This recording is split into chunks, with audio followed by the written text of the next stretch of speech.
Sans bac et déjà chef d'entreprise. À 16 ans, Eric vient de quitter le lycée pour créer sa start-up.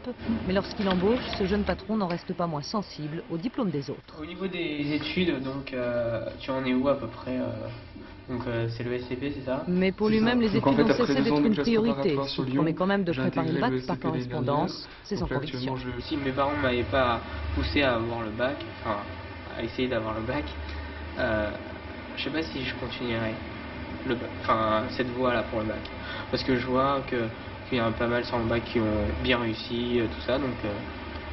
Mais le prix de la réussite est souvent plus élevé qu'il n'y paraît. Monique Voya est aujourd'hui à la tête du principal syndicat d'enseignants. Professeure elle-même en économie-gestion, elle n'a jamais passé le bac.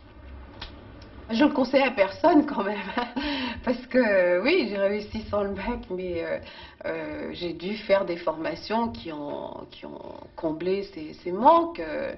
Et bon, il se trouve que je les ai faites par correspondance, c'était encore plus difficile. On se met à côté du cortège. Interlocutrice de tous les ministres de l'Éducation depuis 16 ans, symbole de la lutte anti-allègre, elle n'a, malgré ses succès, jamais tout à fait vaincu le complexe de ne pas avoir le bac. Même encore maintenant, moi, il m'arrive dans des conversations de relever que, bon, il est fait référence à quelque chose que j'ignore, mais en même temps, je relativise, je me dis que ça doit bien arriver à d'autres.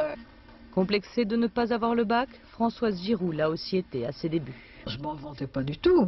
Au contraire, quand on me posait la question, j'aurais plutôt envie de mentir et de dire que je l'avais.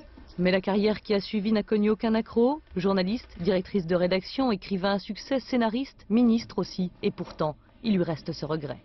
Ce qui m'a manqué, c'est d'avoir fait des études un peu longues, parce que j'étais plutôt douée pour ça, que j'en avais le désir, que je voulais devenir médecin.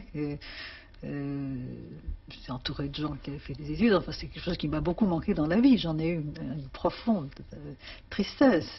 S'il n'est pas une garantie de réussite dans la vie, le bac a toujours eu la même valeur pour toutes les générations, le diplôme qu'il vaut mieux avoir pour ne rien regretter.